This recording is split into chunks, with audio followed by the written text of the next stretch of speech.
Hey, you. Yes, you. I want to ask you a question. Why do you believe that the Ice Age is real?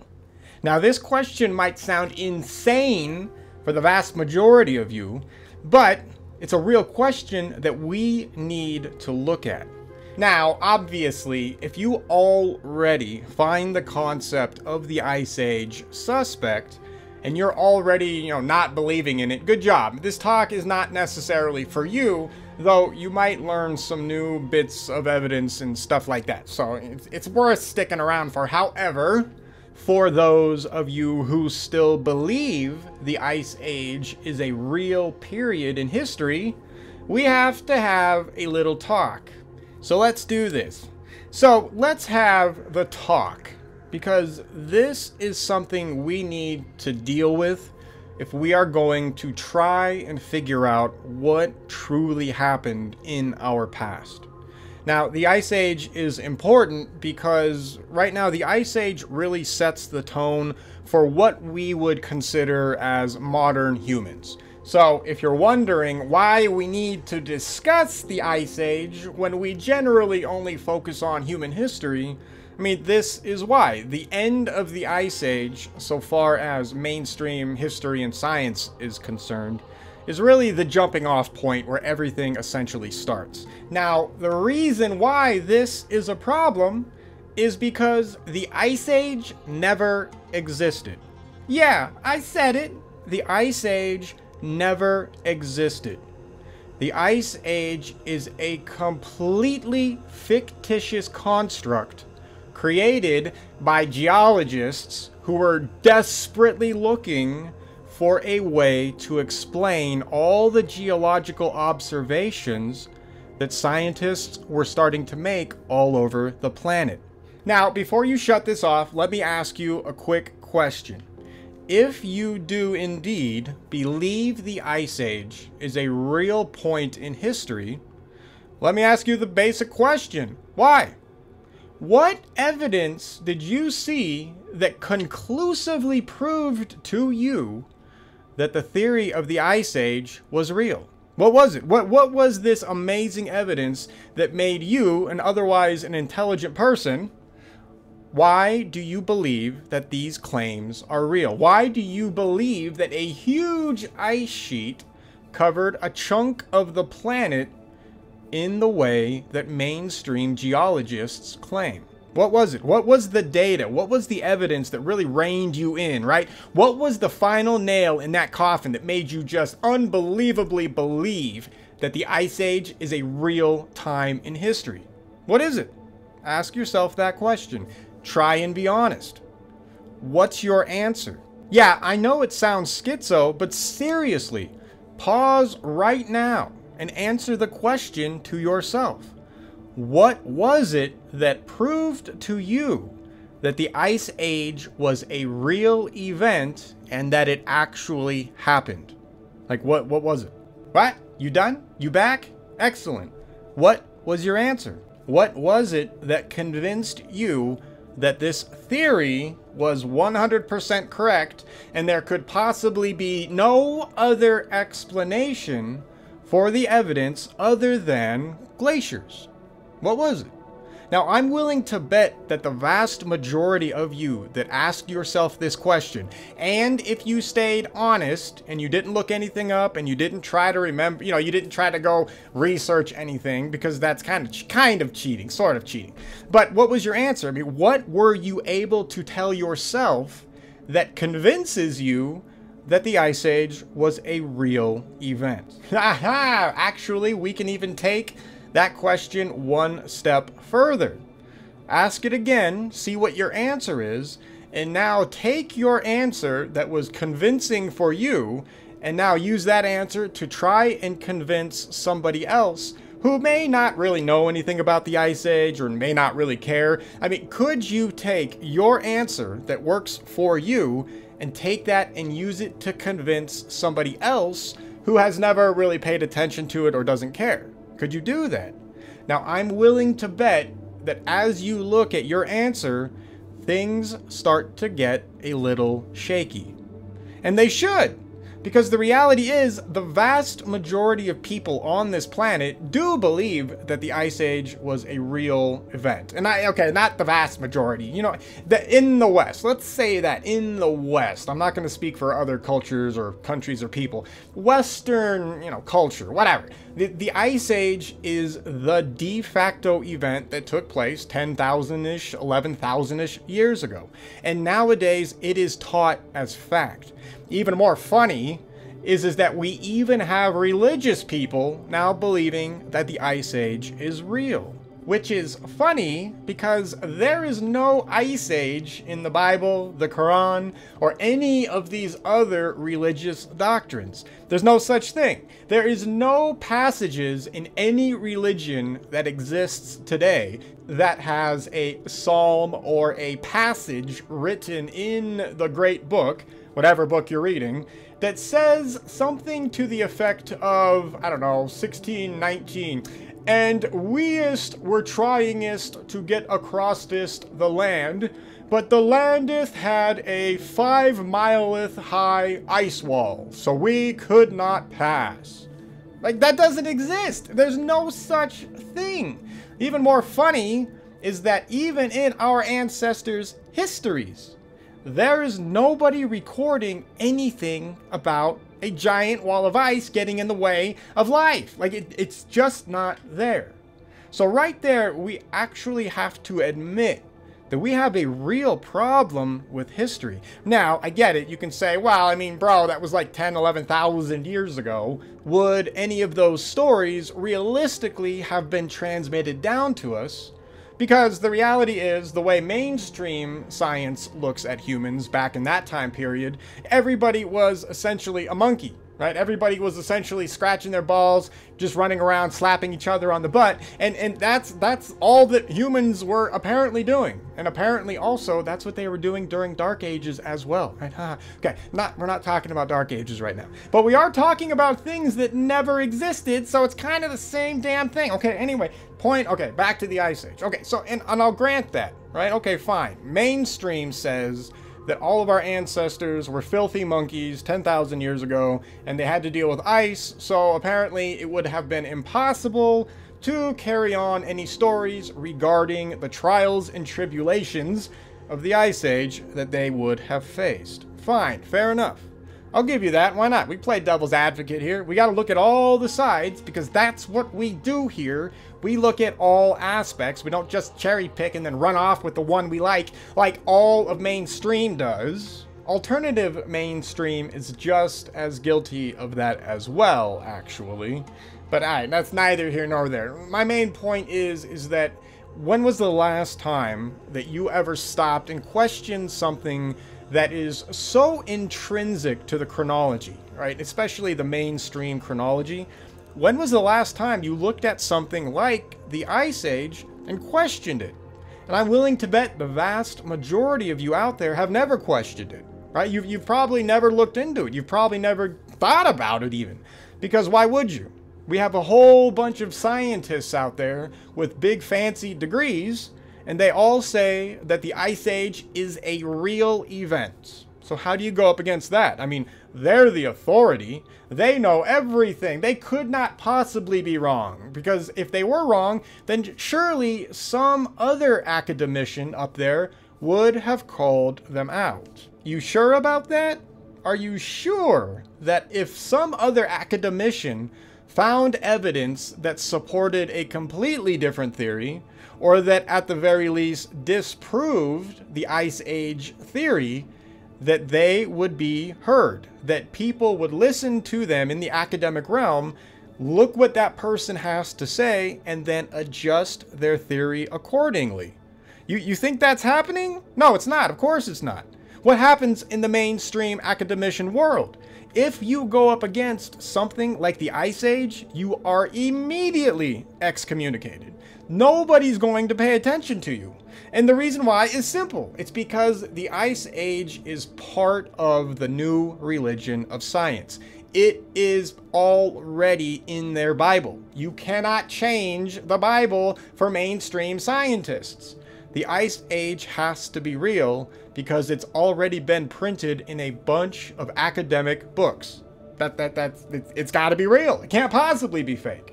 Right, so if you're wondering, well, I mean, if it's not real, why is some dude on YouTube saying it's not real, and why am I not hearing about any of this anywhere else? The reason why is simple, and we've covered this a million times. But the reality is the academic institutions that support the Ice Age theory, they have a false authority that has been given to them by the state, essentially, right? And then, of course, that false authority has been reinforced psychologically with all the psychological conditioning programs going on in our society right now. So we really do find ourselves scientifically in a position to where we know we are not allowed to step up and question something like the Ice Age. That should be one of the #1 red flags for all of you.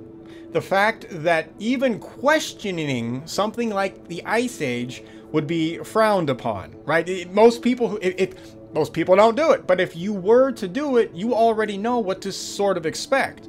You expect to be immediately dogpiled on. You expect to be called a conspiracy theorist for no other reason than you are simply questioning something that seems insane. And please believe the concept of the Ice Age is absolutely insane. I mean, it's mind-numbingly stupid, all right? I'm not getting down on anybody. I'm not saying you're stupid. What I'm saying is that the theory is stupid. The reason why you believe the theory is for no other reason than psychological control. That's really it. And I'm just giving you your answer because the reality is, like I said earlier, most people are not going to have a real answer to give me. Right? If I were to put you on the spot in a one-to-one conversation somewhere out in the wild and I asked, hey, can you please list off all of the amazing evidence that incontrovertibly proves that the Ice Age was a real event? At this point, that is where the vast majority of people will simply glaze over because I'm putting you in a position to where I am demanding from you real, incontrovertible scientific evidence that proves that there was this crazy event that happened 10 or 11,000 years ago. The reason why your average person will glaze over is because they have taken all of us. I was right there with everybody, by the way. I'm not above any of this. I had been taken in by the Ice Age 100% up until maybe the last 6, 7, maybe 10 years. I don't know. Anyway, most people are going to sit there and stare at me with a blank face because they are going to know that there is something they totally believed in, the Ice Age, but that they will be unable to provide me with any reasoning why they personally believe it was real. Now, I'm not trying to get on anybody, right? I'm not trying to be that, that douchebag or whatever. So if I came off like a douchebag, I'm sorry. That's my bad. I will try and get better, all right? That's not the goal of this. But the reason why I asked this question and wanted you to look at yourself and answer yourself honestly was because, in my opinion, that's probably one of the best ways to open up your average person to the possibility that the Ice Age simply never existed. This is going to be a hard one for a lot of people because the Ice Age is an interesting problem because the Ice Age took place, like I said, 10, 11,000 years ago. That's mainstream's, dating for the Ice Age. And it's kind of far enough away for your average human to where psychologically you're just going to disassociate, right? 10,000 years ago, it's like, well, damn, bro, I gotta pay bills tomorrow. I'm not too worried about what happened 10,000 years ago. If mainstream scientists say that there was some huge ice wall that took over a huge chunk of the continents, fine, whatever, so be it. I don't have time to care about it, dude. Who gives a crap about the Ice Age? Like, why are we even talking about? Calm down. All right, so I'm calming down. Anyway, don't go all schizo like I just did. There's no reason for that. We can just talk like regular humans. Okay, so the premise of this video is going to be simple. We're going to make the claim that the Ice Age never existed. That's the claim of the video, and we are going to back this up with scientific evidence. Now, I'll be honest. This is going to take a ton of videos to get through all of the evidence to really give you a convincing picture. And of course, that's important, because if we are going to try and figure out what happened in the past, we need to use as much of the science as we can. And of course, we need to stay as objective as possible. So in this first video, what I wanted to do is I wanted to introduce everybody to a problem that they may not know they have. And that is that you believe the Ice Age is a real historic event. When we are building our chronology for human history, the Ice Age has to play a part. Why? Well, because, I mean, half of the planet, not half of the planet, but a chunk of the planet was covered in ice. I mean, look at this map right here. I mean, look at it. This is what scientists honestly believed the planet looked like just 10 or 11,000 years ago. Now, the second you see this map, you should have immediately picked out what was wrong. Like, immediately. Your pattern recognition should have gone off the charts. It's okay if you do not immediately know what's wrong here. I'm not mocking you, right? The reason why you don't see what's going on here is simply because you have been trained not to see a problem.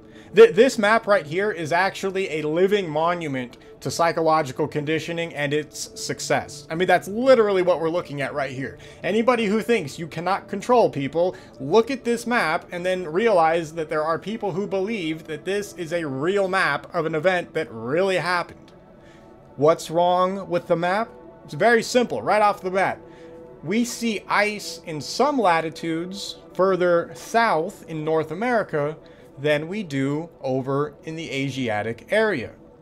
This is a huge problem, because what sense does it make that only North America and some of Europe would be getting the bulk of the ice, but one of the coldest places on the planet, Siberia, gets almost none? Like, it's the most ridiculous thing you can imagine. Like, this map makes no sense.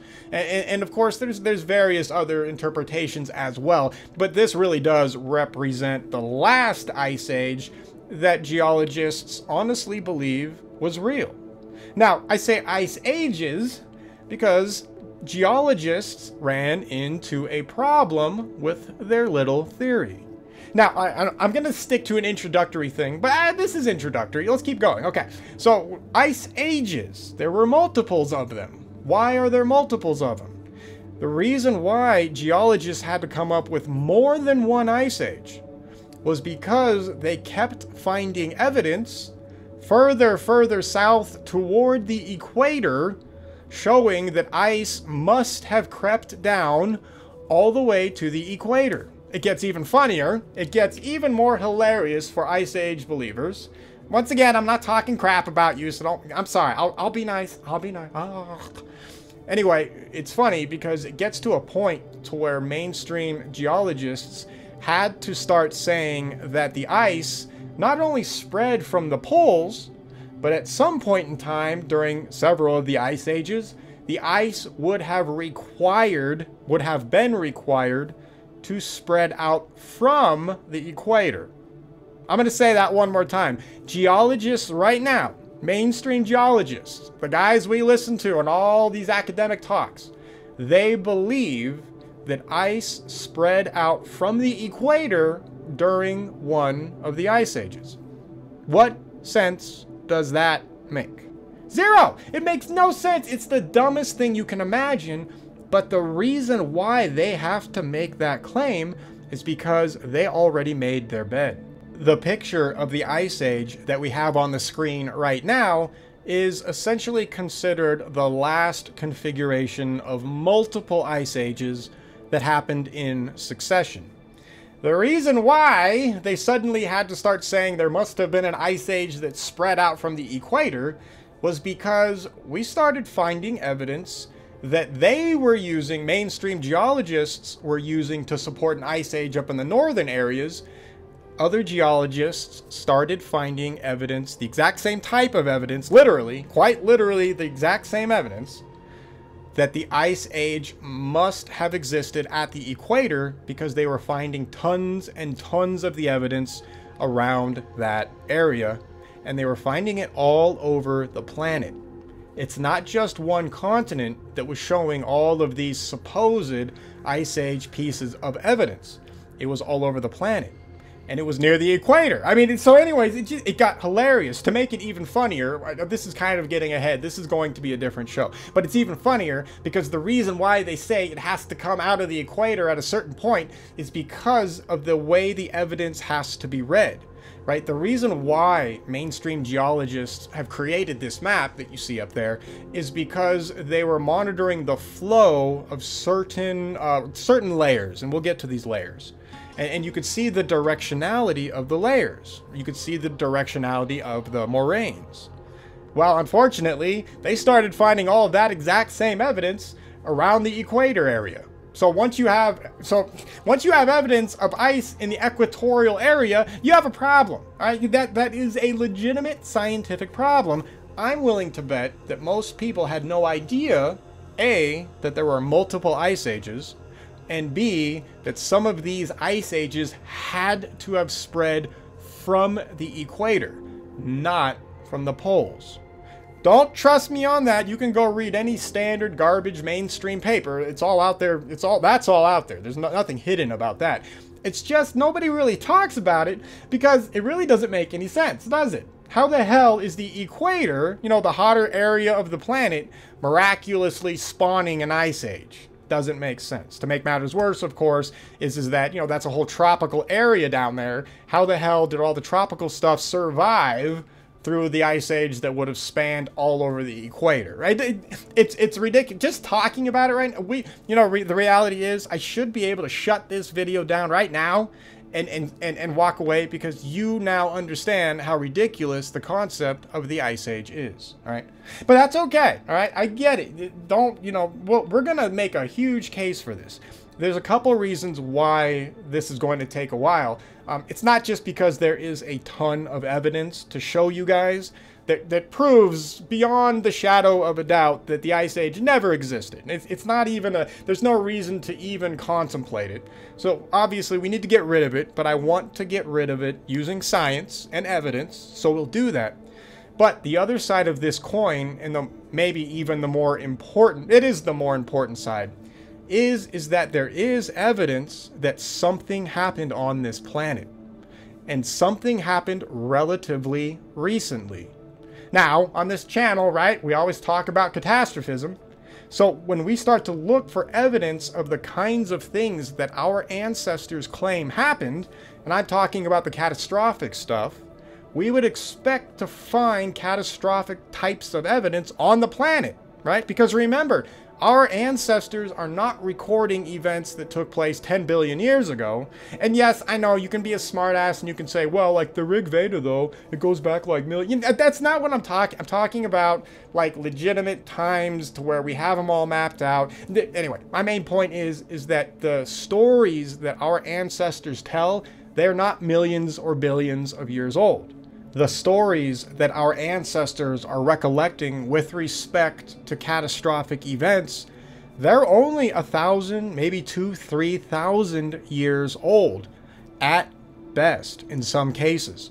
And in some cases, they're really more recent, right? Okay, anyway, so that's the situation that we run into. So what we find with the Ice Age is we find mainstream geologists, mainstream scientists, mainstream historians. We find these guys actually finding this evidence because the evidence for the catastrophes that our ancestors have recorded is literally everywhere. You are right now sitting on it or standing on it. Literally the entire face of this planet is geological and basic scientific evidence of all of these catastrophes that our ancestors claim happened.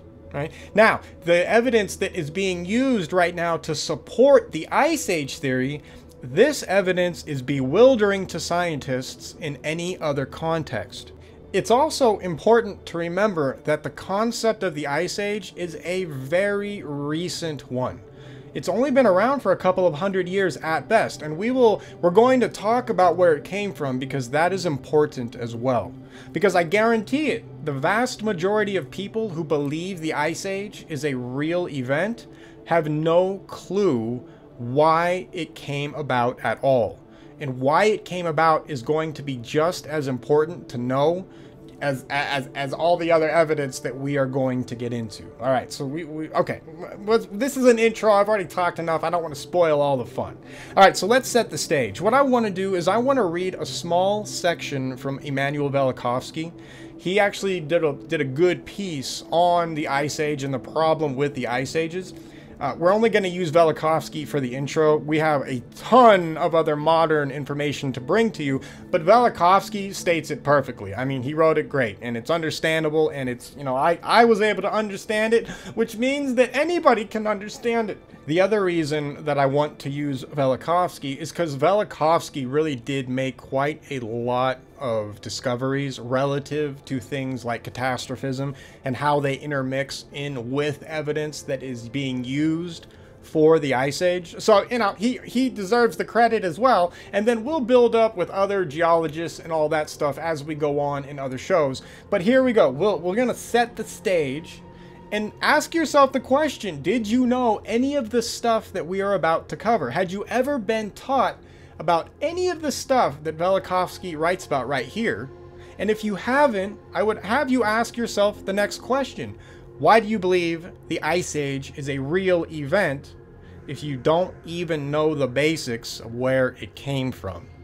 And once again, I'm not getting on anybody, you know, that's just a way to slap ourselves around, because most people don't like being slapped, you know, mentally or physically, unless you come to my neighborhood and everybody comes down to the roundabout and everybody starts slapping each other and running around, and nobody gets to take a left, and then everybody starts crying because that guy took a right, and then people start chasing him and slapping him and just, it's crazy. Don't do it. There's no reason to go to a roundabout and slap random people who are trying to just go to work. Okay, but anyway, sometimes we need to be slapped. It just, you know, sometimes you've just got to take yourself, shake yourself around, and just start slapping yourself psychologically. In my opinion, that's actually fairly important if you are ever going to make any kind of progress, by the way, especially when it comes to history and chronology, and science as well. It's all the same stuff, basically. But if you are not challenging your paradigm, whatever it is you believe in, it doesn't matter what you believe in. If you are not looking at something that you have been believing is true for your entire life, for a decade or whatever, if you are not questioning those paradigms, you know, you're probably not progressing.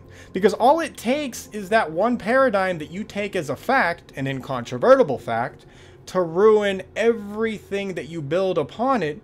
Because if that one thing you use to build everything on top of is wrong, then it follows that everything else that you have developed is probably also wrong to one degree or another. So, you know, getting out of our comfort zone, that's a really important thing to do. And I'm gonna, well, anyway, just do it. Get out of your comfort zone.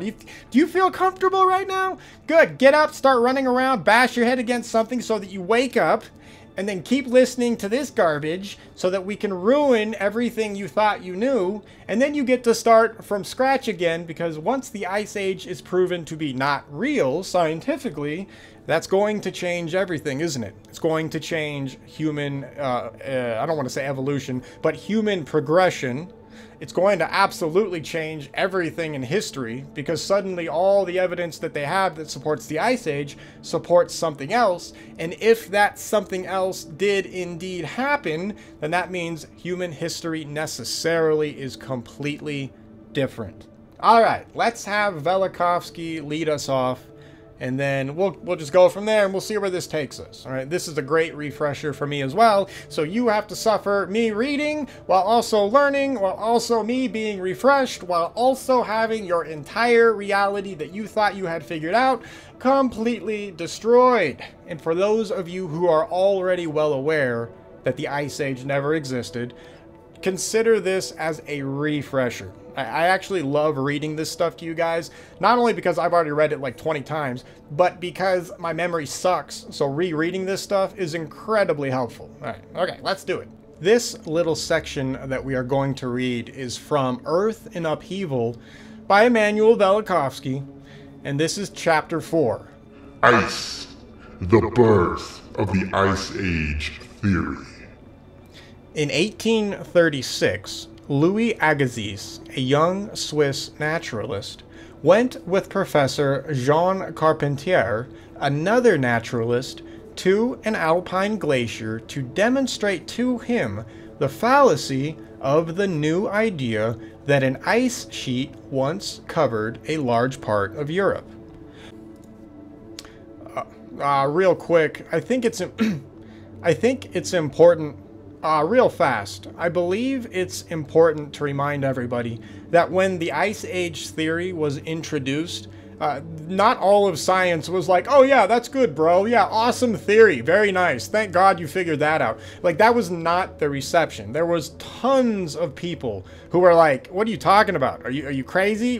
How much meth did you just bake and snort to come up with something like an Ice Age theory? Kill him! Like they didn't do that. But anyway, my main point is that people, not all scientists, dove into this. In fact, there was a huge pushback initially.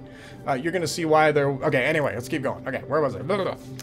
4 years before, a teacher in a small-town forestry school, A. Bernardi, had written, quote, "Once the polar ice reached as far as the southern limit of the district which is still marked by the erratics," unquote.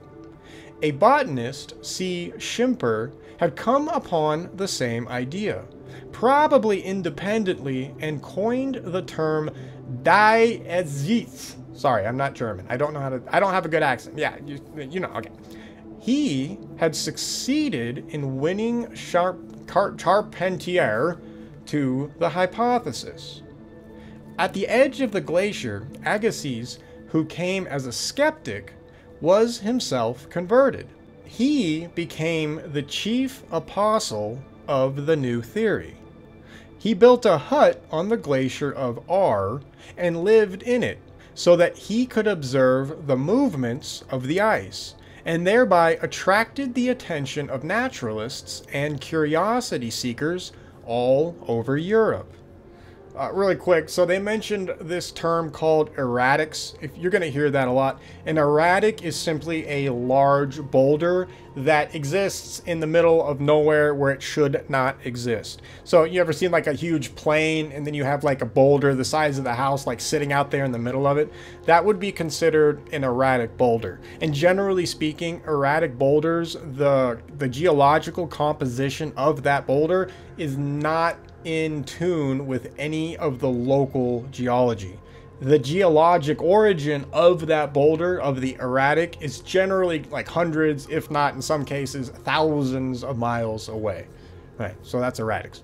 Oh, you know what? It's also interesting though. So Agassiz, I actually respect what he at least tried to do, even though as far as I'm concerned, he's basically the devil himself right now because he kicks all this garbage off. But Agassiz did go and actually physically go to a place to where he could do the science and try to figure out what was going on. That is something that really isn't done all that often today, especially with historical researchers, right? How many of the sites have you really visited that you study? Right? I'm not kidding. Okay, anyway, but I do appreciate that he at least tried. Just giving him some credit. All right. The study of the glaciers in the Alps revealed that glacial ice may move by its own weight a few feet daily. It actually transports stones by carrying and pushing them. Some loose rocks are shoved aside to form lateral moraines. Some are pushed by the advancing front of the ice to form terminal moraines. When the glacier melts and retreats, the loose rocks remain where they were at the time of the greatest expansion of the glacier.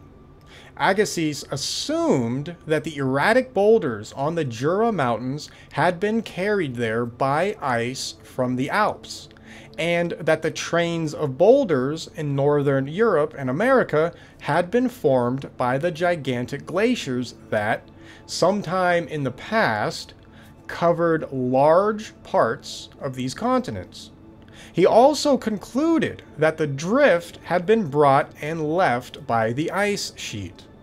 Drift is a very particular layer. We'll probably have to do an entire show on it. But whenever you hear the term drift, it's a geological layer. Generally, you can consider drift a mass of basically plant and animal life. And that'll be important in the future. Where were we? Okay. Ice scratched the underlying rock with the help of flint or other fragments of hard stone it retained in its grasp, and it polished the rocky floors of slopes and valleys, and excavated the beds of lakes. Agassiz made his conclusions with respect to other parts of the world on the basis of observations limited to Switzerland and its surroundings. So essentially, Agassiz only paid attention to one small area. He thought that if he could convert two of the leading geologists, Buckland, the author of Reliques de Louvain, and Murchison, to the Ice Age theory, and thus win their support, the task of gaining recognition for it would become much easier. Agassiz went to the British Isles.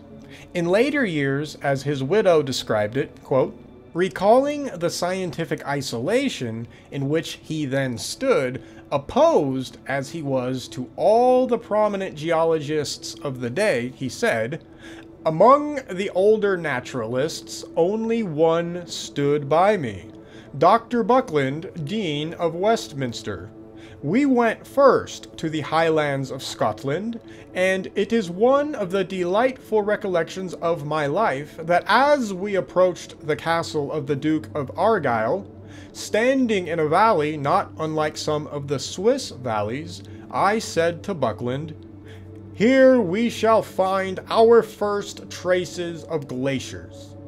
And as the stage entered the valley, we actually drove over an ancient terminal moraine, which spanned the opening of the valley, unquote. It was a setting for a revelation. Agassiz won a follower. A few weeks later, on November 4th, 1840, Agassiz read a paper before the Geological Society of London, summarizing the excursion. A few weeks later, on November 4th, 1840, Agassiz read a paper before the Geological Society of London, summarizing the excursion in the light of the Ice Age theory, and Buckland, who was then president of the society, followed with a paper of his own on the same subject. Even before the meeting, he had written to Agassiz of the success of his missionary work. Lyell has adopted your theory in total.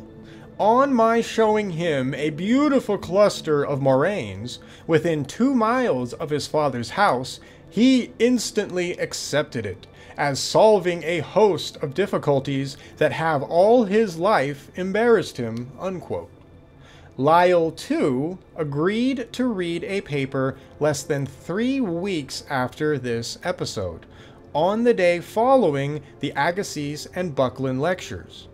In this paper, hastily prepared, he explained the moraines in Great Britain in the light of Agassiz's teachings. Did you guys catch on to what's happening? Basically, what's going on here is that the big wigs in academia were being swayed over to this idea. Once these big wigs got a hold of this idea and they were able to publish it and then get, attention for it and get wealth and fame for it, yeah, they latched onto it. You'll notice Lyell is in here as well. Basically, you have all of the con artists of the 1800s in this story, right? I don't know if they're going to bring up Darwin, but all of these guys are connected. And ultimately, they created the 2 worst theories that we have right now. The theory of uniformity and the theory of evolution. Yeah, I know you're thinking, oh, God, he's a young earth creationist. Let me guess, this is about God. No, I do not believe in a God. I have no religion. but that does not make evolution correct. All right. Anyway, this show's not about that. My main point is that all of these guys in the 1800s, they're essentially the ones that did irreparable damage to science and history. And I don't know, you know, there's a lot of stuff with Darwin that he may have been doing this on purpose, depending on how, you know, if you kind of follow the money behind Darwin. I haven't looked into Lyell, and I haven't looked into Agassiz either, but I would not be surprised if we found some corrupt connections in there, because these are the ideas that get propagated. You know, not other ones that actually had real science backing them as well. No, it's these ideas. All right, anyway, let's get back to reading. Where was I at? Okay. At the November 4th meeting of the Society, Murchison attempted an opposition, but, in the words of Agassiz, did not produce much effect. He added, Dr. Buckland was truly eloquent. See, they're just helping out their friends. So right here, somebody came into the front and tried to read a paper, you know, saying, no, look, something else happened.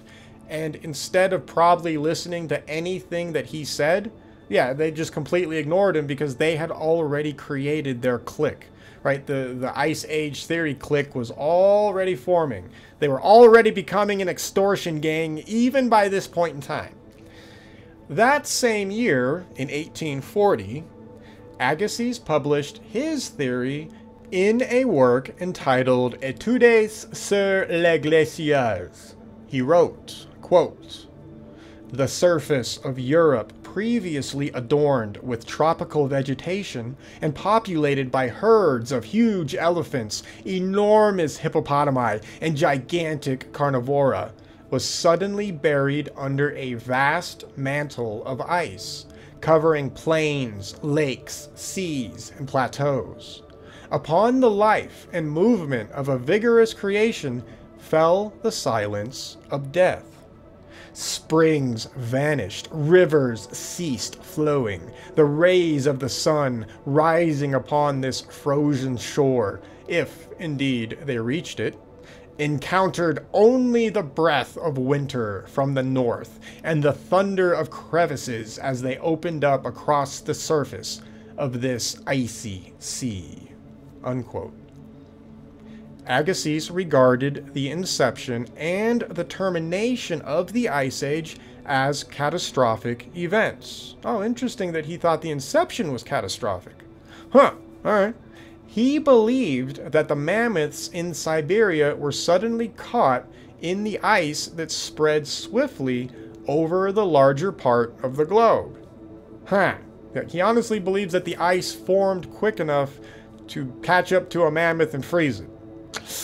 This is, and if you believe the Ice Age, this is where the Ice Age came from, guy. I'm just saying, you know, it's right, okay. He expressed the belief that repeated global catastrophes were accompanied by a fall in the temperature of the globe and its atmosphere, and that glacial ages, of which the Earth experienced more than one, were terminated each time by renewed igneous activity in the interior of the Earth. Thus, he maintained that the Western Alps had risen very recently, at the end of the last Ice Age, and were younger than the carcasses of the mammoths in Siberia, the flesh of which is still edible. These animals, he thought, had been killed at the beginning of the Ice Age. With the renewal of igneous activity, the ice cover melted, great floods ensued, the mountains and lakes in Switzerland and in many other places were formed, and the relief map of the world was generally changed. You know, it's funny, dude, this Agassiz guy, he's actually on to stuff up here at the top. So, I don't know if you guys caught that, but one of the claims that he made here, and it has been subsequently verified by modern geology, is that the Alps were literally just very low-lying hills, like maybe 100 feet tall at the highest, but then only within the last 10,000 years did the Alps rise up to their current height. Yeah, that's what mainstream geology actually admits. How do you like that? When was the last time that a geologist told you, oh yeah, by the way, the Alps did not take 10 million years to form. They literally had to have formed very quickly, and humans would have witnessed it. That's actually a legitimate mainstream geological position, and it's not just the Alps that suffer that problem. What geology has discovered is that essentially every single mountain range on this planet has risen to their current height only in the last 10,000 years. Yeah, how do you like that for a mainstream position? When was the last time you factored that position into any of your histories? Probably not very often, because most people don't know that geologists even admit that all of the mountain ranges on this planet had to have risen within the memory of mankind. Isn't that crazy? But that's what the science proves. And of course, that's exactly what we would ultimately expect given the nature of some of the cataclysms that hit Earth only in the last few thousand years. So it's funny, mainstream geology is accidentally corroborating reality. They just don't want to see it. Anyway. It is often said that Agassiz added from 500,000 to 1,000,000 years to the recent history of the world by inserting the Great Ice Age between the Tertiary, or the Late Age of Mammals, and the Recent, which would comprise the Late Stone Age and historical times, basically. It should be borne in mind, however, that the 1,000,000-year span for the Ice Age is Lyell's estimate, and he interpreted Agassiz's theory in the spirit of uniformity. There it is. There's uniformitarianism sticking its head everywhere that it does not belong, and it gets in the way of everything, and then it pisses me off, even while okay, all right, let's keep going. We're going to finish this eventually. Going on. The theory of a continental ice cover was acceptable to Lyell. He agreed to it, satisfied to go no further for his proof other than 2 miles from his home. He realized that floating icebergs could not explain the phenomena of drift and erratic boulders in all places. The only alternative had been the waves of translation, or tidal waves traveling on land. But this was outright catastrophic. Now, with the continental ice theory, he felt he had the correct solution if the catastrophic aspect of the theory, as originally suggested by Agassiz, a follower of Cuvier, another guy, well, no, Cuvier's not bad actually, was eliminated. It was not yet asked what produced such a cover. And by cover, they mean an ice cover. Like, how the hell do you get that much ice magically covering the planet, right? And in the very particular way that mainstream scientists claim that it covered everything.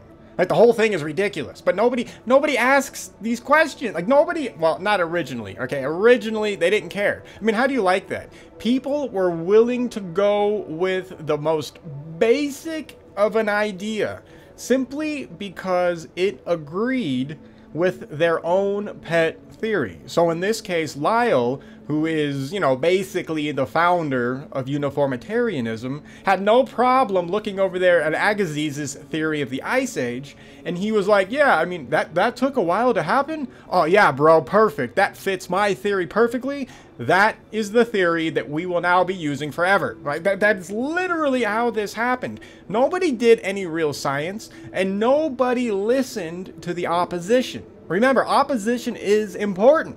We always want to get as many points of view as possible.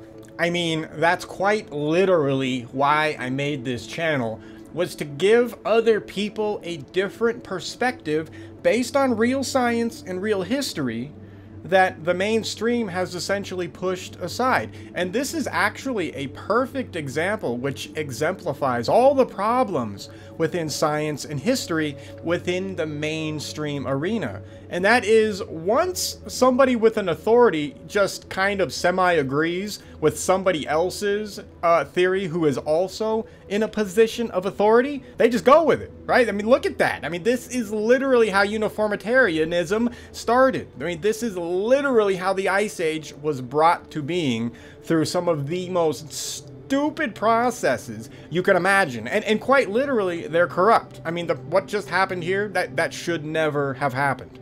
If these people truly cared about history and science, none of this would have been possible. Now, I get it. You can say that, you know, they're back in the 1800s, so they don't really have access to a lot of the stuff that we do now that could have, you know, potentially steered them in the right direction. Yeah. Yes, you can say that. I get that. And all right, fine. I'll give a little credit. But the reality is, you can already see the academic politics taking place here. You know, Velikovsky's laying it out, and there's much more to this, by the way. I'm just using Velikovsky because his stuff is quick and to the point. Otherwise, I'd be rambling for 10 years on how the system totally screwed everybody and is making everybody believe the most brainwashed garbage like the Ice Age, and then we have problems, then we have to start running out in the streets and burning. The next section is called On the Russian Plains. Soon after the historic meeting at which the Ice Age theory was accepted by the majority of the members of the Geological Society, R.I. Murchison went to Russia, where he had been invited by Tsar Nicholas I to make a geological survey of the empire. Out of this survey grew recognition of the Permian system. The Permian, Silurian, and the Devonian, also first recognized by Murchison, constitute three of the great divisions in the modern concept of early geological ages. Don't forget, Murchison, this guy was one of the main guys who was originally against the Ice Age. So that's why we're talking about this guy. All right, let's keep going. For many months, Murchison crossed the latitudes and the longitudes of Russia, carefully observing the erratic boulders strewn all over the great Russian plains, and rechecking the validity of Agassiz's theory. In Finland and in northern Russia provinces, he found very large blocks, but they diminished in size the further south one went, which pointed to the action of water, a tide that came down from the north or the northwest, spreading rock fragments along its way. He also observed that erratic boulders in the Carpathian Mountains were not of local, but of Scandinavian origin. If you get nothing else out of all of these videos that we'll do in the future, keep in mind that for whatever reason, all of the evidence shows something coming out of the north at a catastrophic level. All right, so that's very important. Moved from the North Pole-ish area to the south all over the planet. All right, just keep that in mind. That's something to remember. Okay, let's keep going.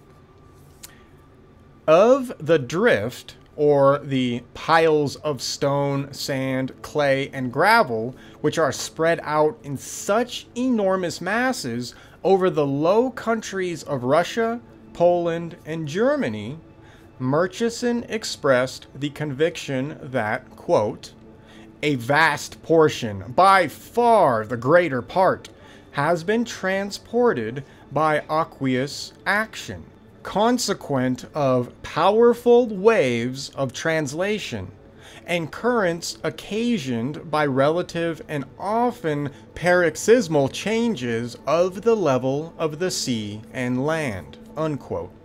Whatever may have been the cause of the eruption of the sea, such aqueous debacles, with the help of ice flows, produced the drift. Now, remember, drift is a very particular geological layer, and while he just said what it is, let me recount it. Basically, the layer of drift, which is blamed on the action of ice right now by mainstream geologists, this is a layer that essentially consists of sand, stone, clay, and gravel, which are basically spread out like all over the place in a very, jumbled up format. All right, so that's what the drift is. It's going to be very important to remember that as we move forward. Okay.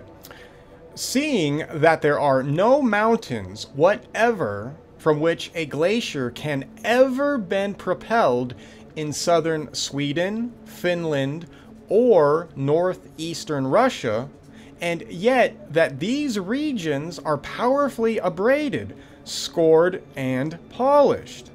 Murchison came to the conclusion that the effects so extensively developed over such flat countries must have resulted from the erupting sea that also left behind enormous masses of debris and rolled stone.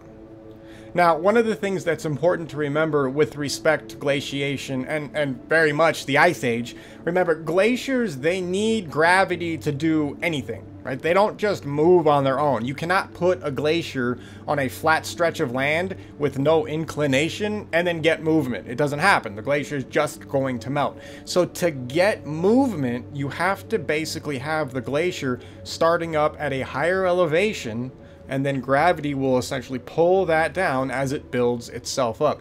That's where the momentum for glaciers come from. If you don't have that kind of an inclination, like he's just saying right now that he did not find in Russia or Finland or Sweden, right? If you don't have that mountain range, how do you find Ice Age action on a flat region?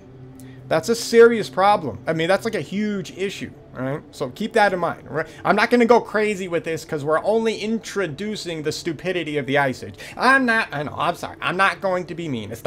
Nobody's stupid. We just have to sometimes admit when we're wrong. That's it. It's not a big... Okay. Murchison, quote, rejected the application of the terrestrial glacier theory of Sweden, Finland, northeastern Russia, and the whole of northern Germany. In short, to all the Low Countries of Europe, unquote. He agreed that in the mountainous northern Scandinavia and Lapland, Arctic glaciers formerly did exist. Ice flows descending from these glaciers carried angular broken stones over land covered by sea and dropped them on top of the drift created by the eruption of the sea. So it's interesting, Murchison, what he's doing, if you haven't caught it yet, Murchison still finds himself in a position to where he essentially has no choice but to blame the action of water, not ice, on what he is seeing.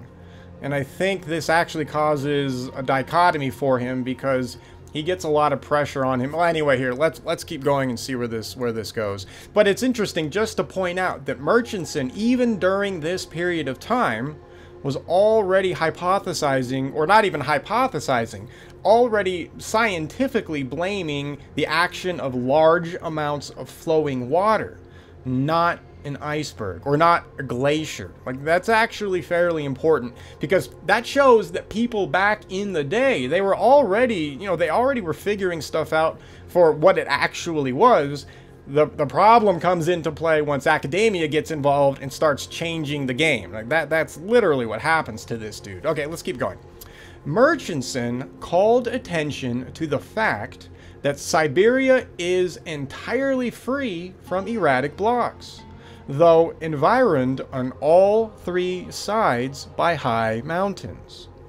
That is also another serious problem for geologists. Siberia causes all kinds of problems, actually, but one of the main ones for our particular point here is that Siberia was essentially not glaciated, but it had the topography that if anywhere were going to be glaciated, You know, Siberia was the place. I mean, if you expected to find the Ice Age thriving anywhere, it should have been Siberia.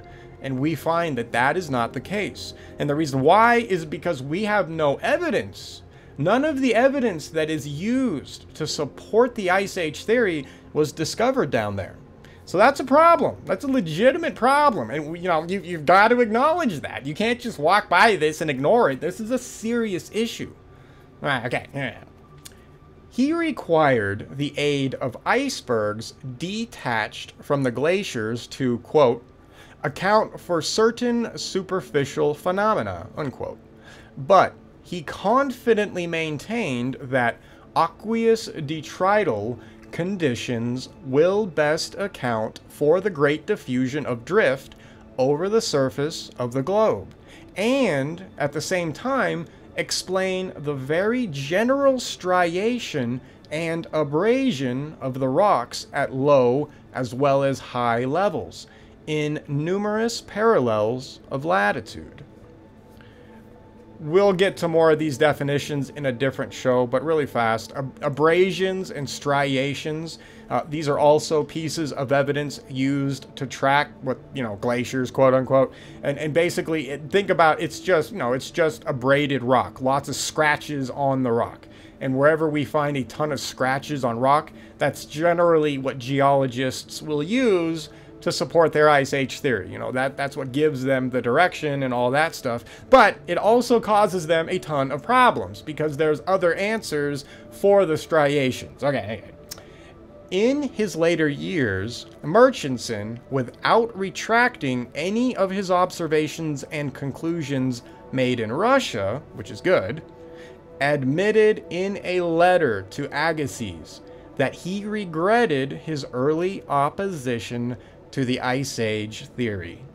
Yeah, how sad is that, dude? This dude, I guarantee you, was pressured at the end of the day to bend the knee. I guarantee you that's what happened. On the other hand, marine deposits of recent age were found in large areas of European and Asiatic Russia. In the Caspian Sea, which stretches between southern Russia and Persia, live seals related to the seals of the Arctic Ocean. It is concluded that the polar sea spread and established a connection with the Caspian Sea, and this was done in recent times. Quote, since the ice withdrew, the Arctic Ocean has spread over large areas of northern Russia and in many places has left marine deposits on the glacial drift as well as the firmer rocks.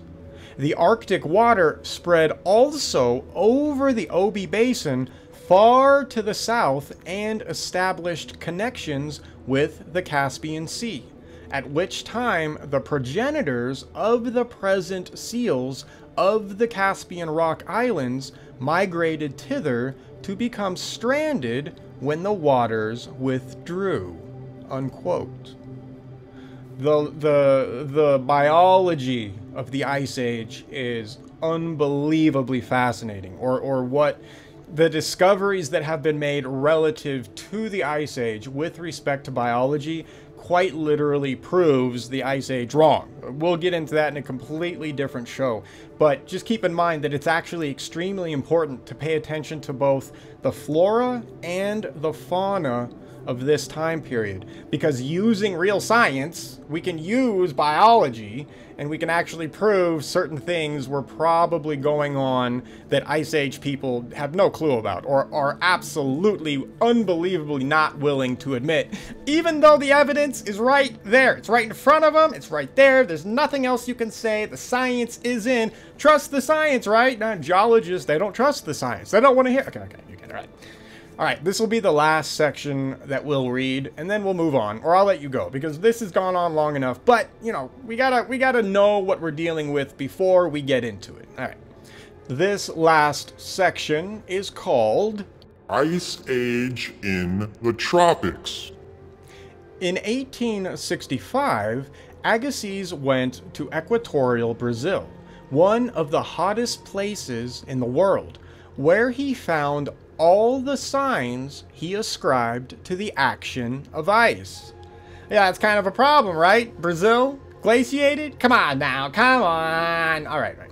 Now, even those who had previously agreed with him became distressed. An ice cover in the tropics on the very equator? There were drift accumulations and scratched rocks and erratic boulders, and fluted valleys, and the smooth surface of tillite. Tillite is a rock formed of consolidated till. Till is another layer that we will start to talk about later. Not here. We've already gone on too long. Okay. So there must have been ice to carry and polish, and the region must have gone through an ice period. Remember, this is Brazil. It would, if we're going to say that all the other evidence up in the northern hemisphere, up around there, supports a glaciated world, that means the exact same evidence at the tropic area around the equator must also do the same thing. This is a problem, okay? All right. What could have caused a tropical region to be covered by ice several thousand feet thick? Remember, that's the claim. These glaciers, these ice flows, these are not, like 10 feet, 100 feet thick. The mainstream geologists literally require 1,000+ foot thick glaciers at the equator for their theory to line up with the evidence. Really, that's all we need to do. I could just shut this show down and stop doing any more of these. We could just stop talking right now, because that should be all you need to hear to just absolutely discard this ridiculous theory. It's not even a theory. It's just like a schizophrenic meltdown. That's all the Ice Age. Okay, all right, okay. Abundant vestiges of an ice age were likewise found in British Guiana, another of the hottest places on Earth. Soon, the same word came from equatorial Africa. And what appeared even more strange, the marks there indicated not only that the equatorial Africa and Madagascar had been under a sheet of ice, but that the ice had moved, spreading from the equator toward the higher latitudes of the southern hemisphere, or in the wrong direction. How do you like that? Then, vestiges of an ice age were discovered in India, and there too, the ice had moved from the equator, and not merely towards higher latitudes, but uphill, from the lowland up the foothills of the Himalayas. But come on, man! You honestly believe that the Ice Age did this, right? They climbed the Himalayas somehow from the equator. You're out of your mind. You're crazy. I mean, I don't know what else to say about that. Okay, all right, okay. Well, I'll yell at you guys later more, not in this show. Okay. On reconsideration, the vestiges of ice in equatorial regions were ascribed to a different ice age that had taken place not thousands, but many millions of years ago. See, that's the trick. That's how mainstream science and historians do it. This is how they get away with it. If something is inconvenient to them, what do? They send it back in time. That's all they have to do. And nobody questions them, right? You didn't question them. I didn't question them. They get away with it because nobody stops them and says, hey, look, wait, that's stupid. You can't just do that, bro. You got to stop and you have to face the evidence for what it is, right? But geologists, they don't do that, right? Okay. Today, the glacial phenomena in the tropics and in the southern hemisphere are ascribed, in the main, to the Permian Age, a much earlier period than the recent Ice Age. Quote, the most remarkable feature of the Permian glaciation is its distribution, unquote, writes C.O. Dunbar of Yale University. Quote, South America bears evidence of glaciation in Argentina and southeastern Brazil, even within 10 degrees of the equator. In the northern hemisphere, peninsular India, within 20 degrees of the equator, was the chief scene of glaciation, with the ice flowing north or from the tropics to the higher latitudes. The ice cap covered practically all of southern Africa up to at least 22 degrees south and also spread to Madagascar." Unquote. Even if the phenomena took place very long ago, an ice cover thousands of feet thick in the hottest places of the world is a challenging enigma. Yeah, yeah, you could say that, right?